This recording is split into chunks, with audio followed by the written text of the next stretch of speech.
Standing desks are becoming more and more common, and here we have the Vivo V001A. We're gonna check out what's in the box, unbox it, put it together, what little there is to actually put together, stand it up, and check it out real quick. So there's the box. I think it weighs in about 58 pounds. And there it is out of the box. You can just sort of cut the box off. A little bit of hardware here for the keyboard tray. Of course, the screws for that, and got some ties there.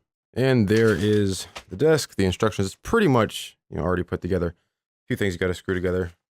Look at the instructions there if you want there. Go ahead and get this unpacked.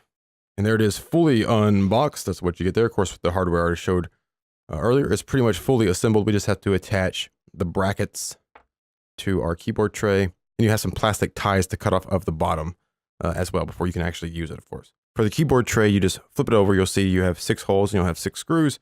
Just attach the brackets like this with the lip, of course, covering the holes there. Screw them in. And then you just attach it to the desk, just slip it onto the pre-installed screws. And you can screw those down too. Pretty easy. And there it is, fully assembled. Shouldn't take you too long, 10 minutes or so. Keyboard tray just stays on there like that. It stays static, doesn't roll in or out. You can, of course, always loosen those screws on the desk itself and unhook that if you don't want that there whenever you're not using the actual desk. But now we have to put some monitors on it and see how sturdy it is. And there it is, fully assembled. As you can see there, we have two 24-inch monitors sitting on this. I have these monitors offset a little bit just because that's how I personally like it. You can, of course, center them a little bit more. Again, 24-inch monitors, 2 of them sitting on this desk. I also have the monitors pulled up a little bit. You could actually push them back a little bit further.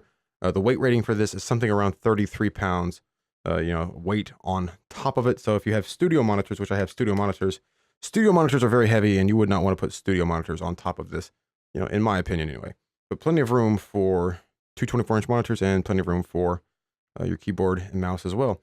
As far as the width, we're talking around 32 inches across the back, about 35 inches across the front, and that holds true for your keyboard as well, about 35 inches across. As far as how deep it is, it's about 23 inches for the top, and if you include your keyboard stand, it sticks out about 32 inches all in all. With the desk fully down, you have an elevation of about 5-6 inches or so without even raising it up any. To raise it up, you just grab the handle, just pull this handle on the side up, and then pull on the other side, just putting some elbow grease into it to actually pull it up. The piston will take over and will help you raise the desk pretty easily.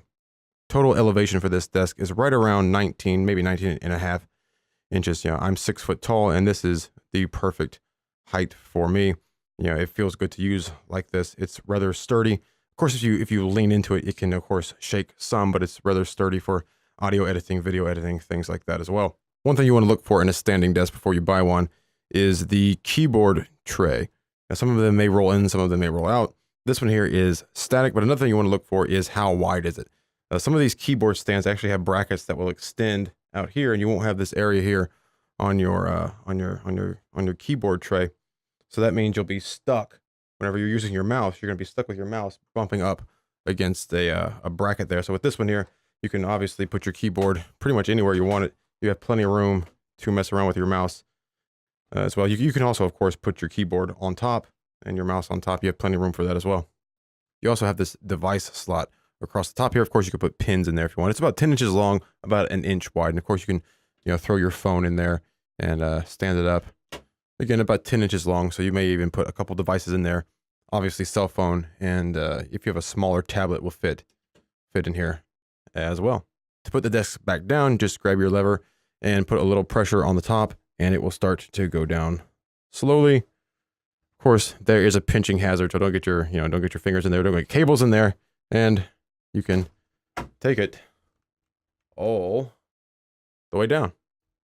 Overall, the Vivo V001A, pretty nice desk, very sturdy, plenty of room for two 24-inch monitors, holds them absolutely no problem, plenty of room for your keyboard, for your mouse. There's plenty of space on the desktop there. You have plenty of room if you're into audio editing or video editing. You have plenty of room for, say, an audio interface to lay right there on top. You, of course, also have room for, say, a smaller microphone stand if you do a lot of tutorial stuff, YouTube stuff, and you want to do it standing up. Well, you have plenty of room for your microphone stand right there on top of your desk. So that is the Vivo V001A. Again, always make sure you check out all the specs to make sure it's going to fit where you want it, and make sure that it's wide enough, long enough, deep enough, whatnot, for your specifications. But overall, nice desk, very sturdy, heavy duty, and a lot of nice features. Goes up and down very easily, which you can't always say that about your girlfriend. What? All right, so that is the Vivo V001A.